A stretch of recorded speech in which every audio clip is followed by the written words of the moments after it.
చౌహముల్లా palace లో miss world అందగత్తెలకు విందు. ప్రత్యేక హైదరాబాదీ వంటకాలకు ఫిదా అయిన అందాల భామలు హాజరైనటువంటి సీఎం రేవంత్ రెడ్డి. ఇక వరల్డ్ వ్యాప్తంగా, ప్రపంచ వ్యాప్తంగా మరి అందగత్తెలంతా కూడా నిన్న చార్మినార్ వద్ద సందడి వాతావరణం నెలకొన్నది. మన హైదరాబాదు వంటకాలకి ఫిదా అయినట.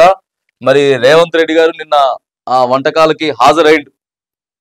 మనమంతా కూడా నిన్న ఆ వీడియోలు, దానికి సంబంధించినటువంటి ఆ విషయాలన్నింటినీ కూడా చూసినాం.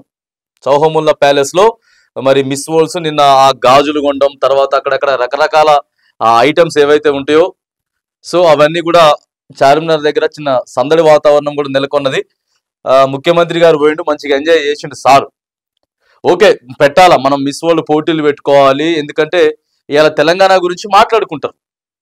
ప్రపంచంలో దాదాపుగా 120 దేశాలకు పైగా వచ్చిర్రు మిస్ వరల్డ్స్ అన్ని కూడా. కాబట్టి అక్కడ మీడియాలు చూపించుకుంటాయి, అవన్నీ కూడా చేస్తూ ఉంటారు. కానీ తద్వారాగా దానితో పాటు మన రాష్ట్ర ప్రజలకి ఎంత చూసుకుంటున్నాం అనేది కూడా చాలా ఇంపార్టెంటే కదా.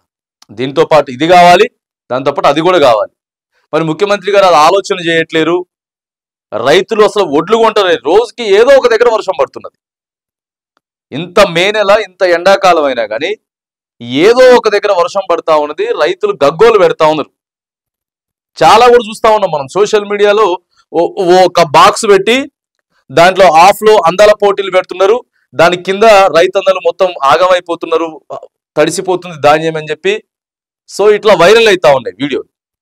మరి వాటితో పాటు ఇవి కూడా అప్రమత్తం చేయాలి అధికారులని. కనీసం కొంటలేరు, ధాన్యం కొంటలేరు. వాళ్ళ ధాన్యం ప్రభుత్వం కొనడానికి కూడా చాలా ఇబ్బంది అవుతా ఉంది. దీన్ని మనం తప్పుపడతలేం. కాకపోతే మరి ముఖ్యమంత్రిగా బాధ్యతలు తీసుకున్న తర్వాత నుంచి వెళ్ళి రాష్ట్రం మొత్తం ప్రతి విషయంలో కూడా మరి ముఖ్యమంత్రి గారి ఇన్వాల్వ్మెంట్ ఉండాలి. కొన్ని పట్టించుకుంటలేరు, కొన్ని మాత్రమే పట్టించుకుంటా ఉన్నారు. మరి ఎందుకు ఇలా అయిపోతా ఉంది అనేది ప్రధానంగా ఇగో చూడండి. నిన్న చార్మినార్ వద్ద ముద్దుగుమ్మల సందడి. చారిత్రక కట్టడాన్ని సందర్శించిన మిస్ వరల్డ్ కంటెస్టెంట్లు చార్మినార్ నుంచి చౌముహల్లా ప్యాలెస్ వరకు హెరిటేజ్ వాక్. ప్యాలెస్ లో విందు హాజరైన సీఎం, మంత్రులు. నేడు వరంగల్ కోట, 1000 స్తంభాల గుడి రామప్ప కూడా ఈరోజు సందర్శన చేస్తారట. ఈరోజు వరంగల్కి వెళ్ళబోతా ఉన్నారు.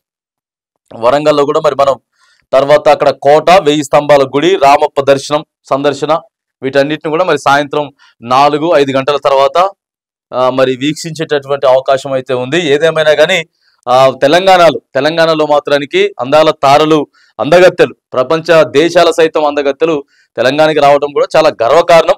దానితో పాటు మళ్ళొకసారి చెప్తా ఉన్నాం, ముఖ్యమంత్రి గారికి చూడండి రాష్ట్ర ప్రయోజనాలు ఏవైతే ఉన్నాయో. ప్రధానంగా ఇప్పుడు ఏంటనంటే రైతులకు సంబంధించినటువంటి అంశమే. రైతుల ఒడ్లు సక్రమంగా కొంటలేరు అనేది ప్రధానంగా వినపడతా ఉన్నది. మరి వాటిని కూడా చూసుకోవాలి.